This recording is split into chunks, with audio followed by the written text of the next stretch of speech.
Muito boa, muito boa tarde. Meu nome é Leonardo Zoccarato Ferreira. Na aula de hoje, vamos continuar analisando o livro de Roberto da Mata, O que faz do Brasil Brasil. E, bom, se vocês se lembram da primeira aula, vocês sabem que a proposta que eu fiz era de comentar sobre, ou, digamos, identificar alguns traços da personalidade do brasileiro. Como eu deixei claro na primeira aula, quando Roberto da Mata usa esse título, o que faz do Brasil Brasil, ele está perguntando o que faz do Brasil, que é, digamos, um espaço de terra, o que faz deste espaço de terra um povo. E, bom, então, o que Roberto da Mata vai fazer é tentar identificar alguns traços da mentalidade do brasileiro. Na primeira aula, nós já falamos sobre o pessoalismo, sobre a mania que o brasileiro tem de misturar o público e o privado, sobre a mania que o brasileiro tem de levar a fidelidade que ele sente que tem que ter com os amigos e parentes para o espaço público. E eu acho que ficou bem claro que grandes problemas isso pode causar. Se você começa a pensar, a confusão entre o público e o privado, que no Brasil é trágica, ela está na raiz da corrupção no nosso país, né? A raiz da corrupção é toda essa, é o fulano que emprega o parente, é o fulano que faz um favor pro outro, e não sei o quê. E, claro, sempre tem a hipótese da corrupção pura e simples. Mas muito da corrupção praticada, não tanto no âmbito assim nacional, mas dos servidores públicos, nas repartições, etc., muita parte está no tratamento diferenciado que se dá a amigos e parentes. Como se os amigos e parentes fossem mais cidadãos do que os cidadãos mesmo. Então, falamos também na outra aula sobre o jeitinho brasileiro. Nesta aula, o tema central da aula é a desigualdade. Assunto que no nosso país é dramático, mas que no nosso país tem traços interessantíssimos que merecem ser tocados. Então, a primeira coisa que nós vamos trabalhar aqui é uma analogia que Roberto da Mata faz entre a maneira como o brasileiro come e a maneira como a sociedade brasileira está estruturada.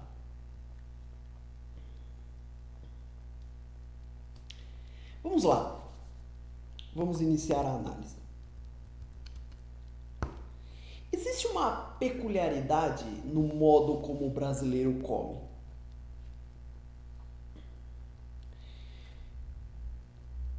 O modo como nós comemos é um sinal do nosso jeito, do nosso jeitão, né? É um sinal da nossa forma de enxergar o mundo. Se você pegar um prato brasileiro, prato de um brasileiro, você vai reparar primeiro numa coisa que pode parecer banal, mas não é.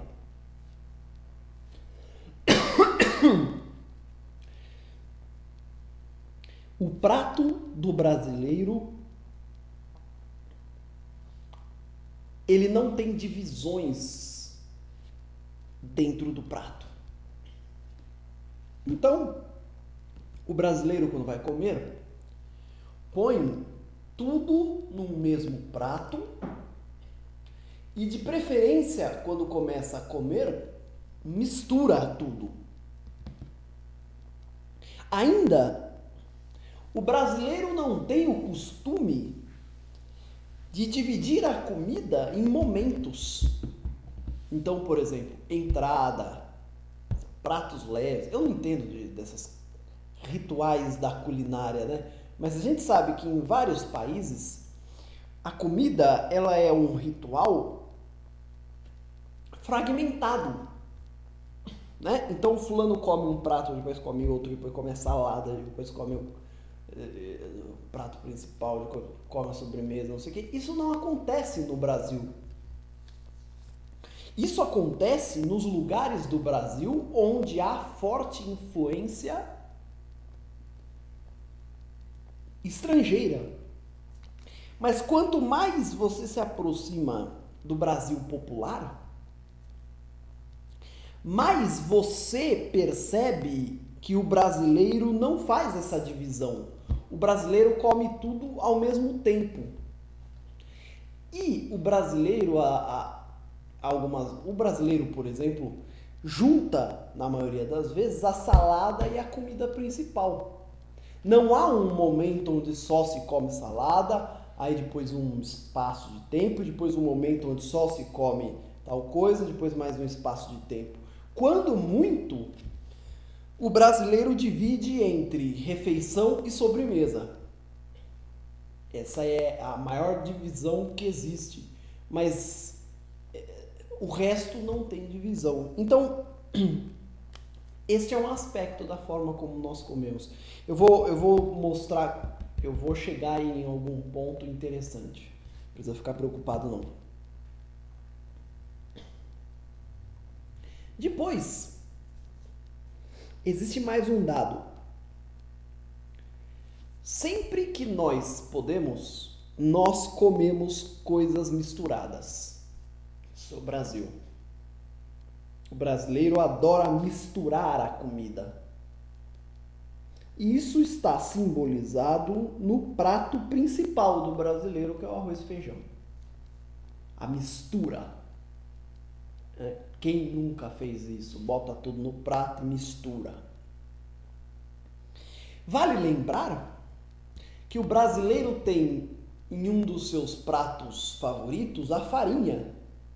E o que não é a farinha senão o misturador por excelência? Quer dizer, o gesso, a cola dos elementos diferentes. Então, esses aspectos que eu estou citando, eles não são aspectos, eles são aspectos que podem ser abordados com uma visão um pouco mais apurada do que é a sociedade brasileira. Esses traços que eu citei são sinais de como o brasileiro vê o seu mundo. Então, a primeira coisa aqui é o seguinte: quando a gente percebe que o brasileiro pega o arroz e o feijão, que são diferentes, são quase opostos, o branco e o marrom, o preto, né? E junta isso, você percebe que o povo brasileiro é um povo extremamente harmônico, extremamente conciliador. O povo brasileiro odeia os radicalismos e ele odeia as respostas definitivas. O povo brasileiro, ele é incapaz de escolher diferentes. O povo brasileiro adora a ideia da distinção e da diferença, mas ele não consegue separar essas diferenças. O povo brasileiro, ele tem que sempre achar um jeito de conciliar as visões diferentes.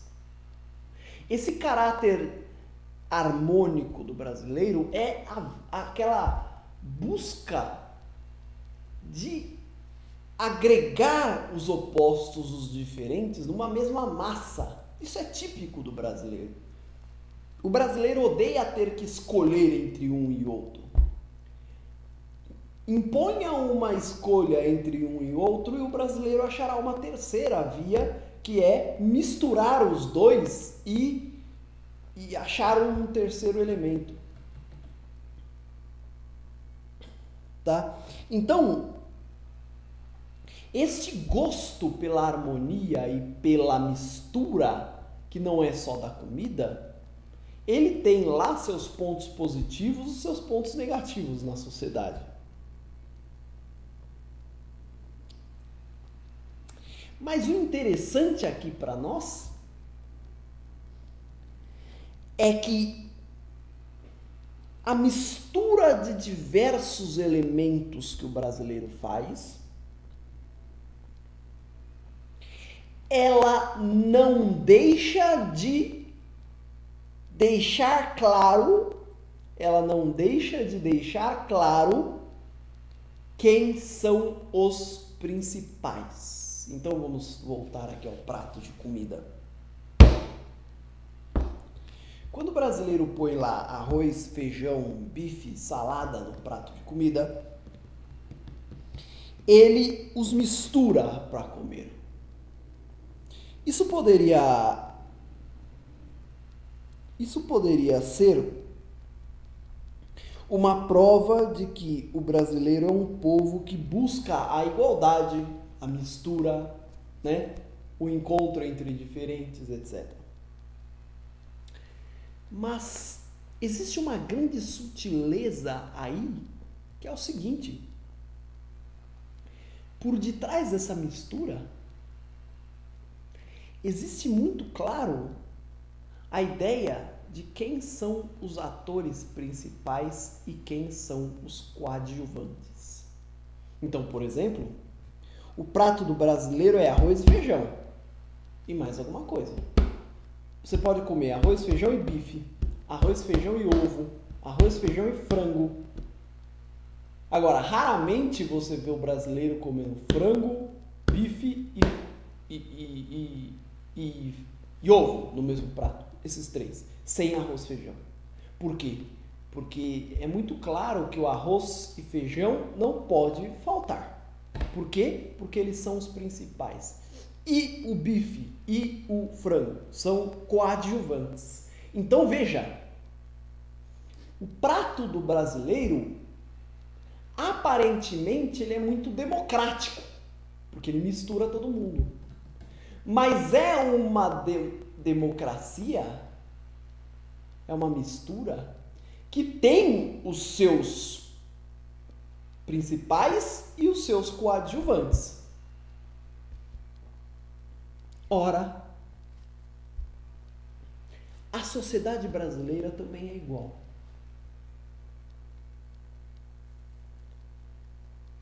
Porque a sociedade brasileira,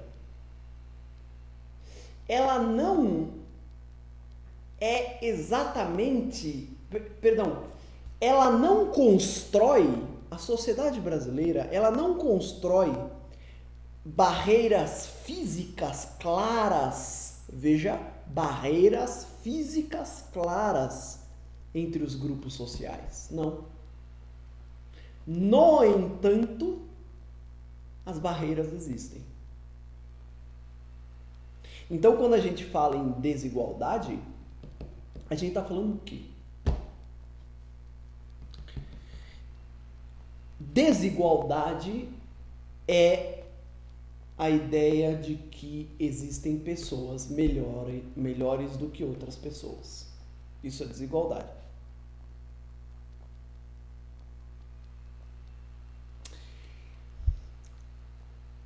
No Brasil, os desiguais convivem nos mesmos espaços físicos, com algumas exceções, tudo bem, mas convivem nos mesmos espaços. Se você for para o Rio de Janeiro, A proximidade da favela com as áreas nobres é impressionante. É impressionante. Então, os desiguais no Brasil convivem nos mesmos espaços físicos.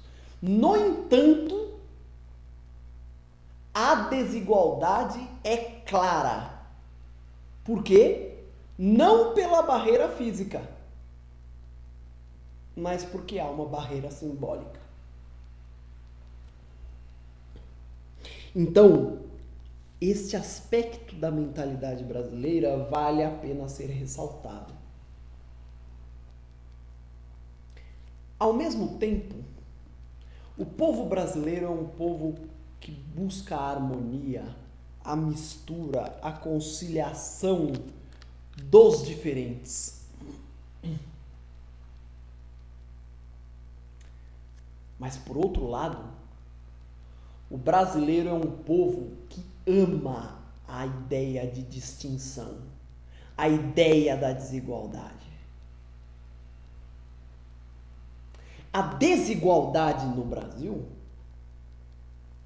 que existe em todo lugar, mas no Brasil está num nível alarmante, é amada pelo brasileiro. A ideia de igualdade no Brasil nunca pegou. Nunca pegou. Não há uma tradição no Brasil nessa coisa.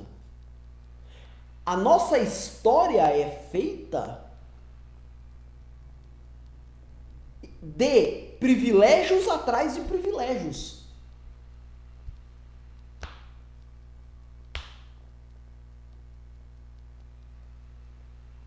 Certo? Então veja, existe uma dualidade no Brasil que vai dar um produto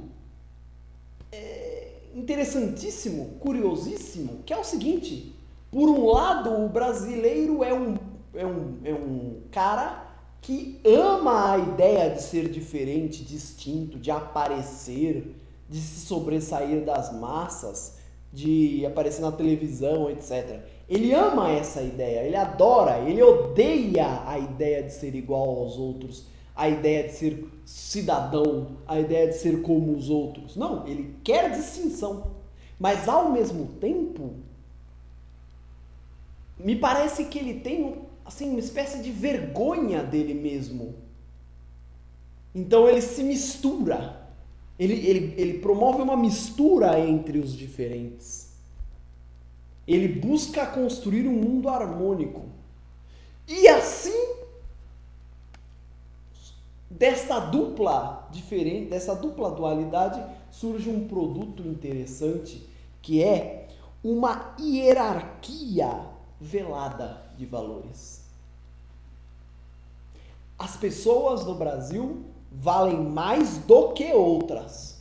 Existe uma hierarquia de valores no Brasil, onde as pessoas valem mais do que outras. No entanto, esta hierarquia é velada. O grosso da desigualdade no Brasil é velado, é escondido, é maquiado. No Brasil, existe um véu de igualdade por trás das desigualdades. Veja, por exemplo, o caso do vestibular. Me parece um bom exemplo. O cara faz um exame e diz: os melhores vão ser aprovados. Isso não parece igualitário? No entanto, a gente sabe que quem é que vai passar? Quem tem toda uma história de apoio da família, de estudo nas melhores escolas, etc, etc, etc. E aí só a elite passa nas universidades públicas. Então, isso é ou não é um estado de forte desigualdade? claríssimo, claríssimo. No entanto, o brasileiro se envergonha dessa imagem e cria instituições como o vestibular para tentar cobrir seus olhos desta realidade, entendeu?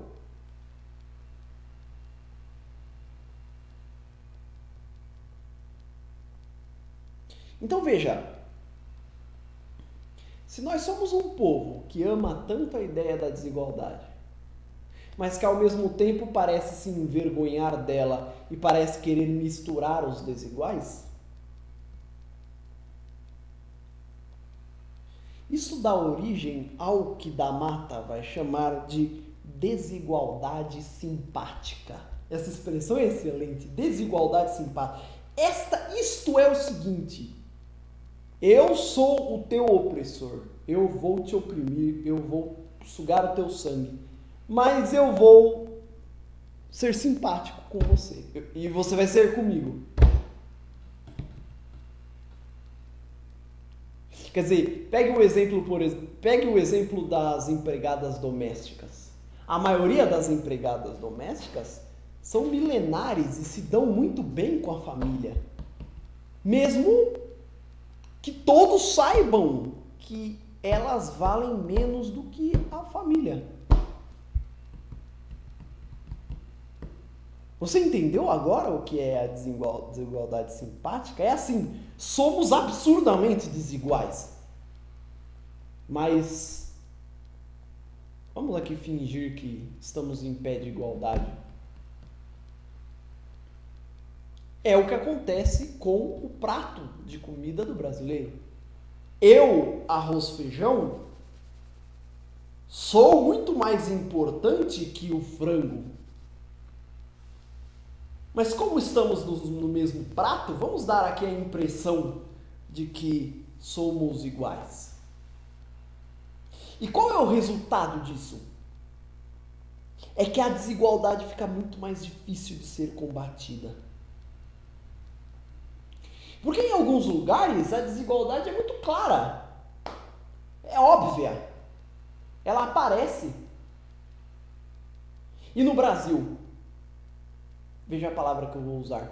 No Brasil a desigualdade é simbólica. O que torna as pessoas mais, digamos, melhores e piores são os símbolos de poder que elas carregam. Exemplo: a toga de um juiz, o jaleco de um professor, de um médico, o terno, o uniforme de um faxineiro, de um lixeiro,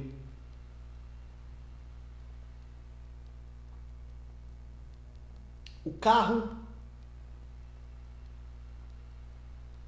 Então, a vida do brasileiro é assim. Todo mundo vive junto. Pega metrô, todo mundo lá. Claro. Maioria lá, né? Em geral, todo mundo vive junto. Perceba, daria pra gente contestar isso dizendo o seguinte: em geral, a classe alta, ela vive separada do resto. Mas veja, eu quero que vocês atentem ao seguinte: o Roberto da Mata escreve esse livro em 85. Esse fenômeno da separação dos pobres e dos ricos, que está aumentando no país, começou há pouco, principalmente com a questão da violência. Então vejam,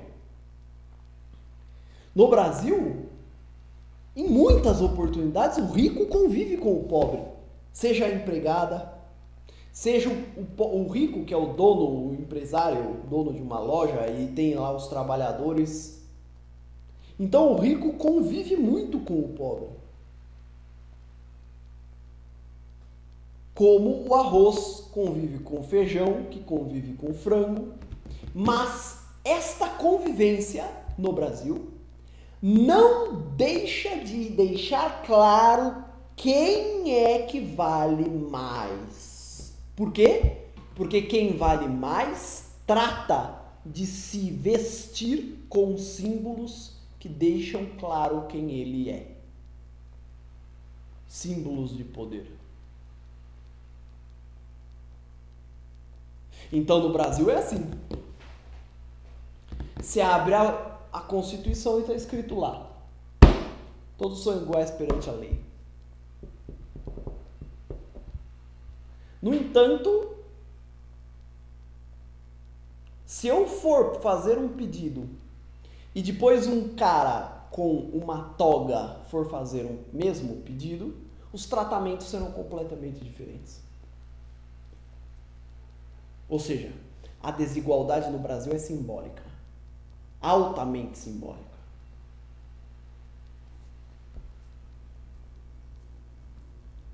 Mas é simpática. Por quê? Porque as pessoas desiguais, elas têm claramente a ideia do valor que elas têm. Mas, por algum motivo estranho na nossa formação histórica, elas acham que tem que ser simpática com os poderosos e vice-versa.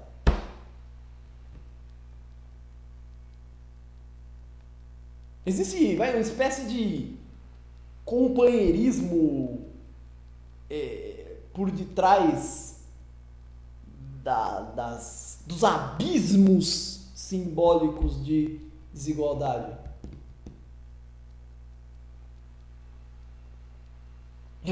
Entra um advogado e um lixeiro no mesmo elevador. E eles estão no mesmo espaço físico. No entanto, existe um abismo. Só o terno do advogado contra o uniforme do lixeiro já cria uma distância absurda entre eles.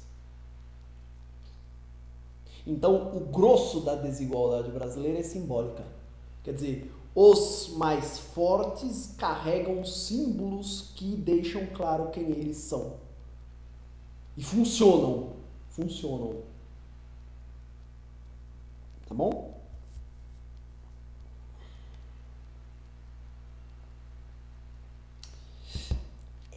Em particular, existe uma questão que demonstra esta peculiaridade com muita clareza, que é o racismo, sabe? Você vai nos Estados Unidos, se por exemplo eu, que sou branco, for num bairro negro, eu vou ser achincalhado, né? E existem divisões físicas. Esse é o bairro negro, esse é o bairro branco. Se um negro for a um bairro branco, também. Então, nos Estados Unidos, a divisão entre brancos e negros é clara. Então você afirma, existe um racismo. E no Brasil? No Brasil, brancos e negros convivem relativamente juntos, se misturam. Isto fez com que algumas pessoas virassem e falassem: tá aí, tá vendo? No Brasil não tem racismo. Só que o que essas pessoas não percebem é que a distância entre brancos e negros no Brasil não é física, como nos Estados Unidos, é simbólica. Eu acho que a questão do negro até já está melhorando. Agora, se você pegar, por exemplo, aqui em São Paulo, o nordestino, nossa, mas o que tem de preconceito ainda, cara, é absurdo. Não se trata de distância.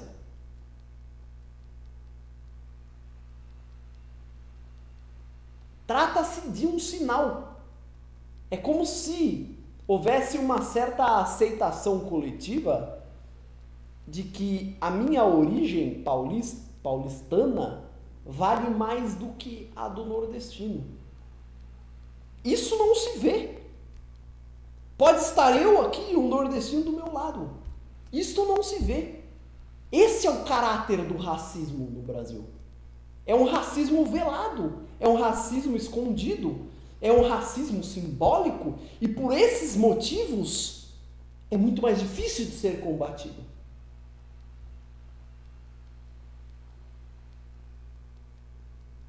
E é um racismo simpático também. Como?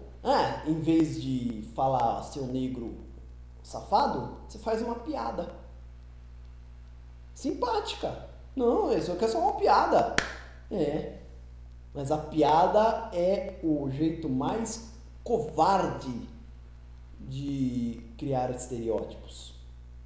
É o mais covarde, porque a piada é indefensável, né? Quem é que pode com uma piada? Porque a piada, existe uma aceitação coletiva de que a piada não deve ser levada a sério. E por isso mesmo, ela é o mais eficiente meio de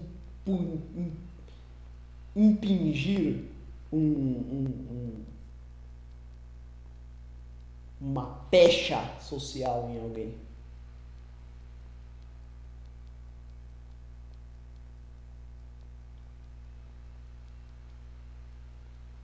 Né? Preconceito pobre e rico. No Brasil, existe preconceito contra o rico e contra o pobre. Contra o rico também. Porque se você é rico, você já é um criminoso por excelência. Você não tem o direito de ser rico. E se você é pobre, você vai sofrer na mão das pessoas também. Então, só que esse preconceito não é essencialmente físico. É certo que temos bairros de ricos e bairros de pobres, mas eles se misturam, porque os pobres vão trabalhar para os ricos. Há uma mistura. Mas essa mistura, veja, há uma mistura simpática, porque muitos ricos se dão bem com os pobres, mas é uma mistura que não deixa de considerar que um vale mais do que o outro.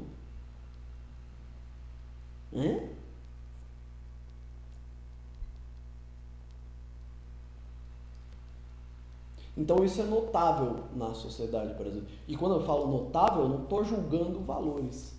Estou falando que é o que é. Em cima disso,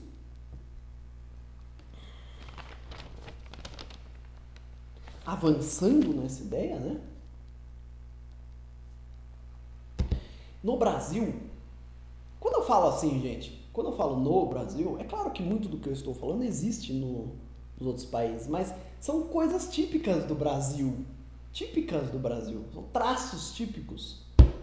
Essas desigualdades simbólicas existem em outros lugares, mas no Brasil as distâncias simbólicas são altíssimas. Então, é típico do Brasil o que Roberto da Mata chama de festas de ordem. Festas de ordem são ocasiões sociais que vão reforçar os valores estabelecidos. Então, veja onde nós estamos. Eu estou procurando dizer para vocês que a nossa sociedade é altamente desigual, mas que essa desigualdade é simbólica, ou seja, existe uma hierarquia de símbolos, de sinais, e cada um deles tem um valor. E as pessoas que os têm herdam, entre aspas, o seu valor. Né? Então, a cor da pele é um símbolo. A cor branca tem um valor, o negro tem um valor, aquele mais mulato, que é o nordestino, tem um valor. Certo? E são diferentes. São diferentes. Então, existe uma hierarquia simbólica. Correto? No Brasil, é muito forte as chamadas festas de ordem. O que é a festa de ordem? É aquela que vai reforçar esses valores. Que valores? Os da distinção. Reforçar os valores da distinção, das desigualdades, das diferenças. Da Mata dá vários exemplos.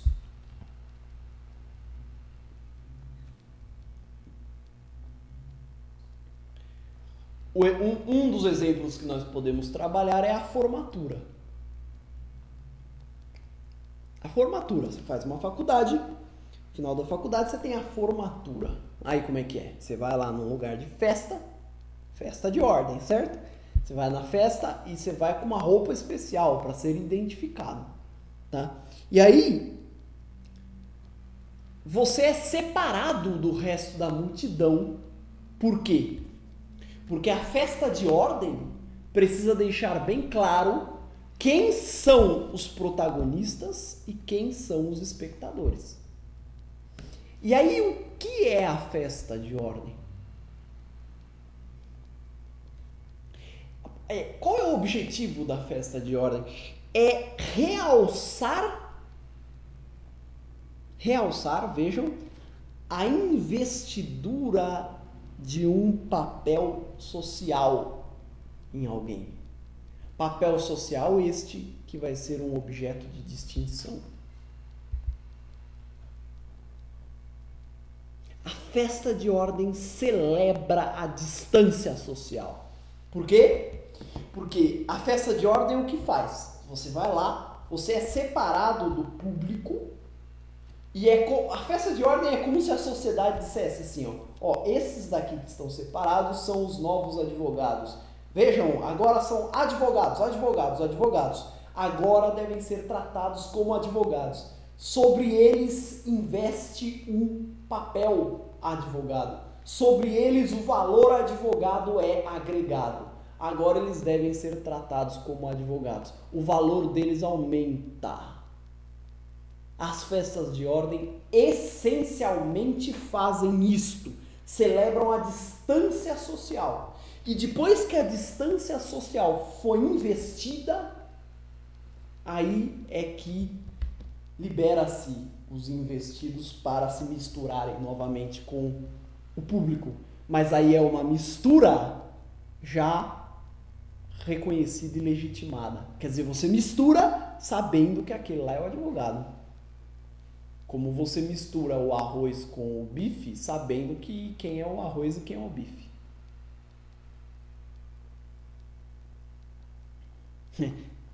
As festas de ordem focam nas autoridades. Porque o objetivo delas é simplesmente o seguinte, não tem aquela de cada macaco no teu galho? Pois é, as festas de ordem servem para dizer quem é, aonde, né, qual é o galho de cada um.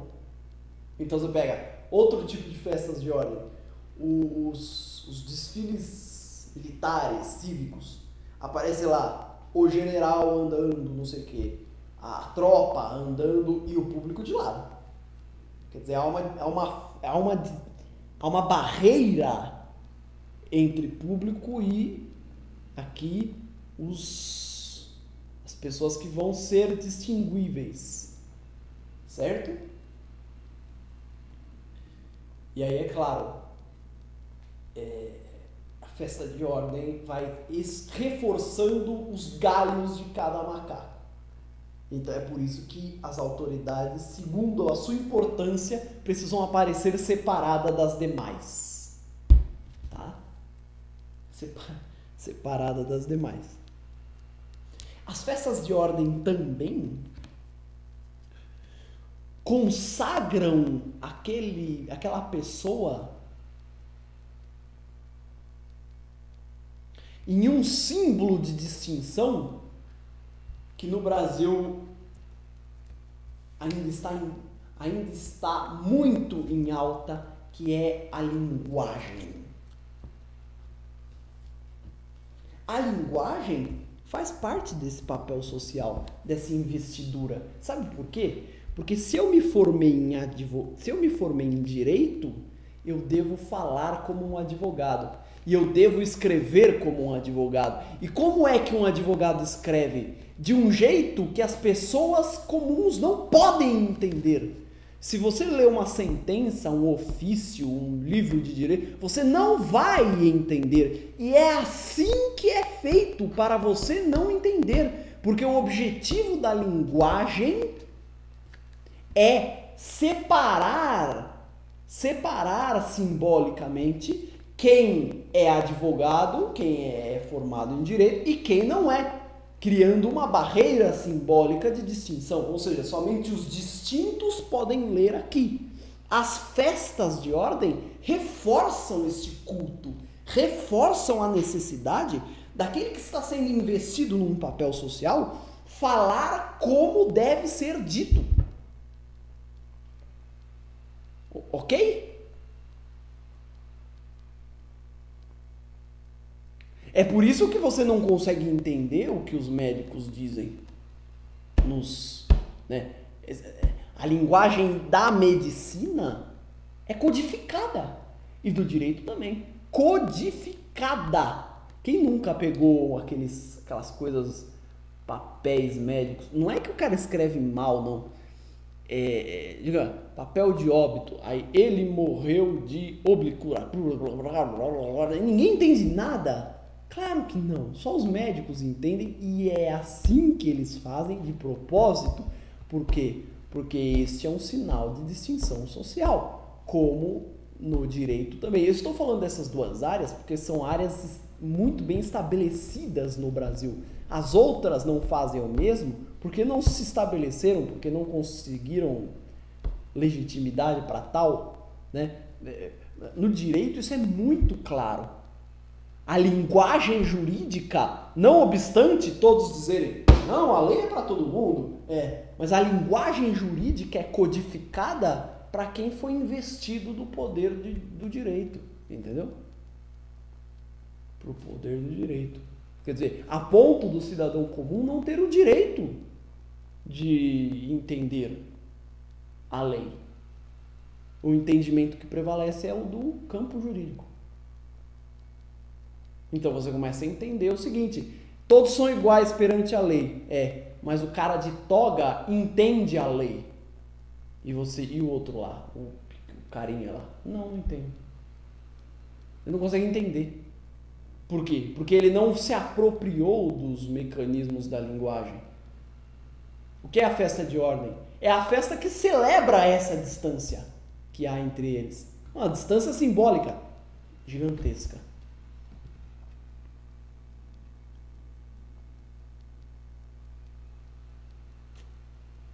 Então veja, para fechar a ideia das festas de ordem,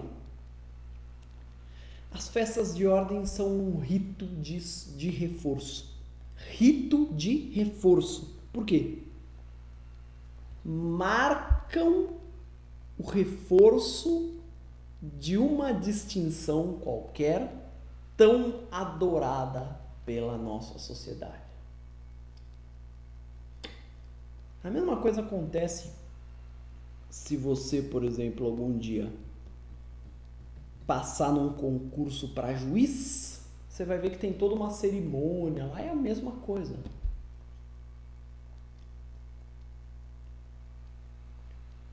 Se você um casamento é a mesma coisa, o casamento é uma festa de ordem. Porque o que se celebra no casamento? Um novo papel social do marido e da mulher, tanto é que eles ficam separados da massa também. Aniversário é uma festa de ordem. O aniversariante, em geral, nos momentos cruciais, fica separado do resto para marcar a distinção. O casamento para marcar a distinção. Veja como somos uma sociedade que adora a ideia de distinção. Ah, mas peraí, não tem casamento nos outros? Claro que tem. Mas veja como os nossos ritos de ordem são rigorosos. Um casamento, veja como é rigoroso. Todo mundo aqui e você ali. E o padre ali. Não fica todo mundo amontoado.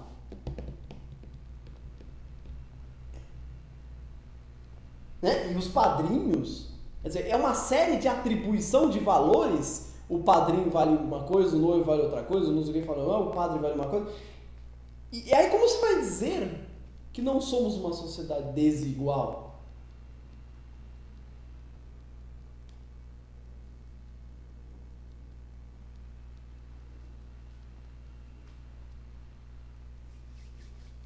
Quer dizer, quando o fulano fala, quando a morte o separa, é bom que ele esteja falando a verdade, porque aquele papel social vai colar nele e nunca mais vai sair.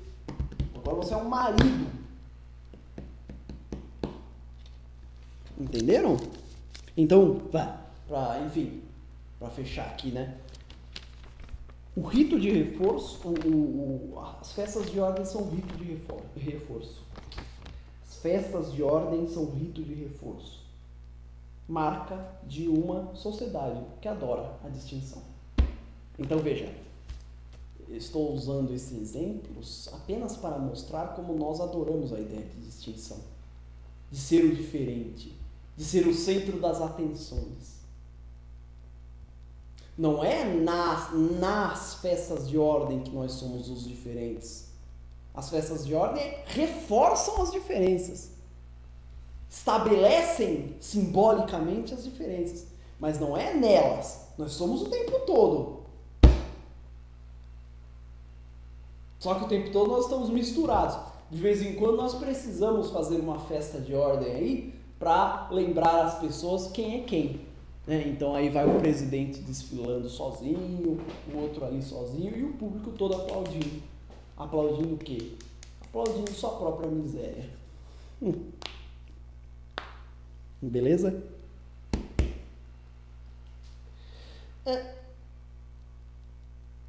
Agora, aqui vem um ponto que eu acho interessante que seja comentado também. Talvez pelo fato das nossas desigualdades serem tão grandes e tão dramáticas, no Brasil, nós desenvolvemos uma válvula de escape, uma espécie de estado de exceção a essa regra. Eu estou falando do carnaval. A abordagem do carnaval é fabulosa. Se nós somos uma sociedade altamente hierarquizada, o que é o carnaval? É o estado de exceção da hierarquia de símbolos de distinção. Se nós somos uma sociedade desigual, e essa desigualdade ela é afirmada sobretudo nos símbolos que a sociedade cultua, né? Pegue, por exemplo, as roupas, o uniforme. Se nós somos uma sociedade desigual e essa desigualdade é afirmada nos símbolos, o que é o carnaval? É um momento do ano onde estes símbolos serão anulados ou até invertidos.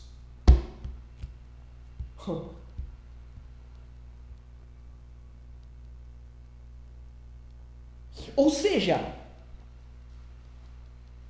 se no mundo cotidiano um homem de toga obviamente vale mais do que, obviamente segundo nossa formação histórico-social, tá? Obviamente vale mais do que um homem com roupa de lixeiro.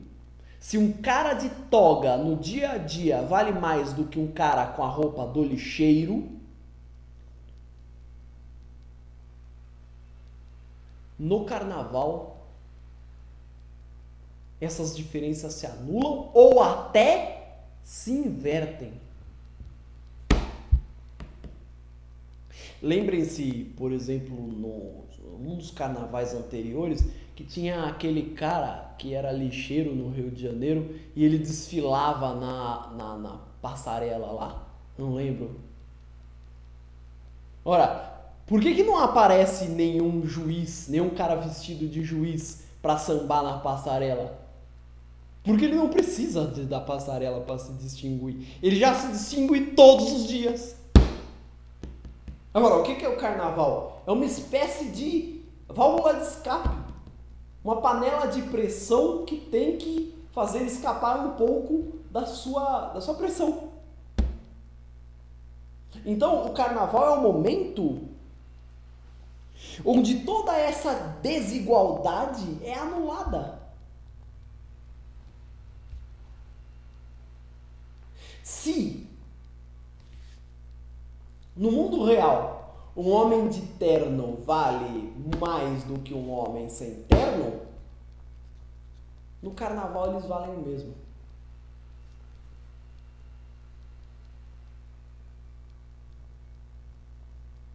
Eventualmente o carnaval inverte os valores simbólicos. E aí quando ele inverte os valores simbólicos, quando nós trocamos o dia pela noite, o pobre passa a ter palavra numa sociedade em que o pobre não tem vez. O lixeiro passa a aparecer na televisão na frente de todo mundo, numa sociedade onde o lixeiro nem aparece. O negro passa a ser o destaque, a globeleza, numa rede de televisão onde praticamente todos os apresentadores são brancos. Não sei se você entendeu. No jornal, há milênios que os dois apresentadores são brancos. Mas no carnaval tem a globeleza. É uma exceção, um estado de exceção.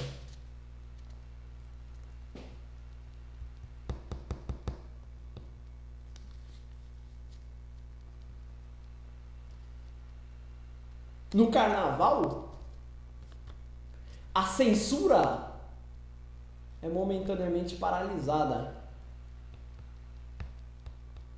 Numa sociedade onde a censura é algo absurdo. No carnaval, vivemos o mito da igualdade, de que somos realmente todos iguais. E lá somos somos realmente todos iguais.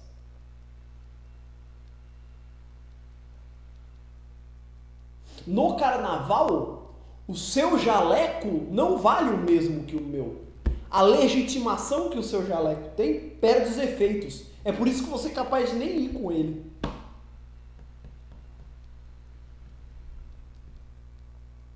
No carnaval, trocamos o uniforme pela fantasia. O que é o uniforme? É a roupa que marca o valor que eu tenho. Não precisa ser uniforme num sentido estrito. É o uniforme do lixeiro, do padeiro, do açougueiro, do professor, do médico, do doutor, do deputado, do presidente. Pois é, se alguém for com a faixa presidencial no carnaval, vai sambar como todo o resto. Ninguém vai abrir alas para ele. No carnaval, o chinelo vale talvez até mais do que o sapato social.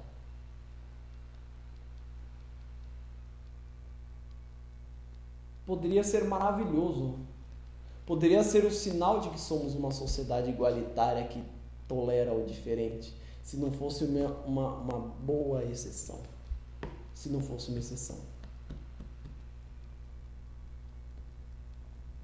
No carnaval,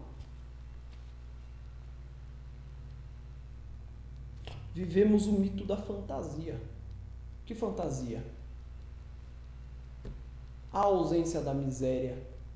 Num mundo onde somos miseráveis, no carnaval, sofremos pelo excesso de comida, de bebida.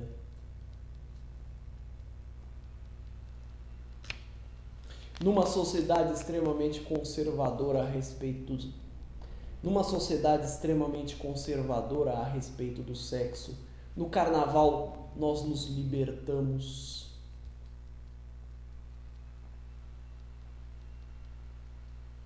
E como dizia Gonzaguinha, no carnaval nós suamos mais de prazer, enquanto na vida diária nós ralamos.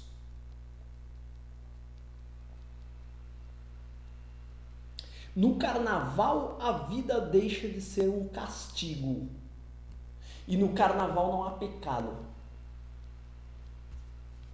No carnaval nós não somos controlados pelo tempo. E na vida diária?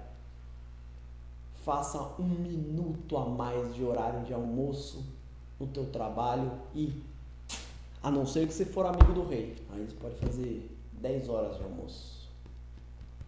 Mas no carnaval não tem tempo. O tempo se anula no carnaval. Isso seria fantástico, uma tese de filosofia. Por que o tempo não existe no carnaval? Por que o tempo para no carnaval? Porque não sei se você entendeu. No carnaval, a qualquer momento que você chega na festa de carnaval, você vai chegar no ponto alto da festa. Porque não tem ponto alto. A festa é um ponto alto. E a rigor é completamente diferente das festas de ordem. Não sei se você está percebendo. A festa de ordem é um rito de reforço. O carnaval é uma inversão.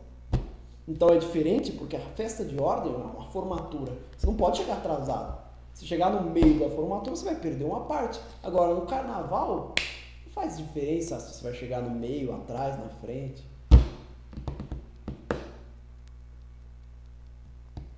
Aliás, melhor não dizer.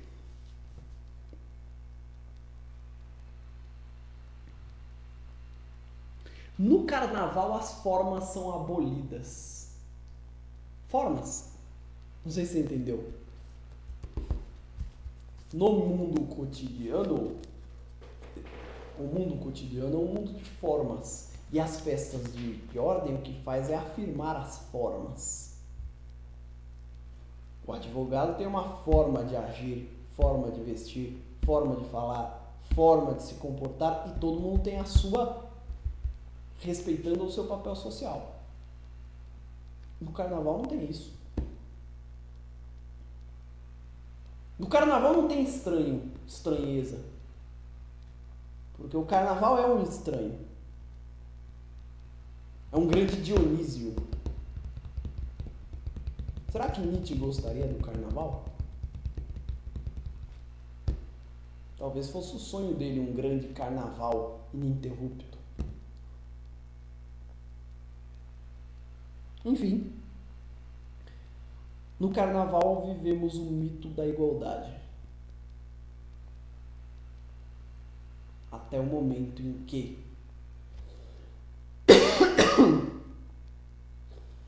o carnaval termina e os símbolos sociais passam a pesar novamente e passam a nos distanciar novamente uns dos outros. Certinho? Então é isso, gente. Acho que eu vou terminar por aqui. Recomendo a leitura desse livro. Eu estou pensando em dar mais aulas sobre o Brasil, mas não agora. Agora eu vou passar para outros assuntos. Beleza? Obrigado pela sua atenção. Espero que vocês tenham gostado. Até a próxima aula. Tchau, tchau.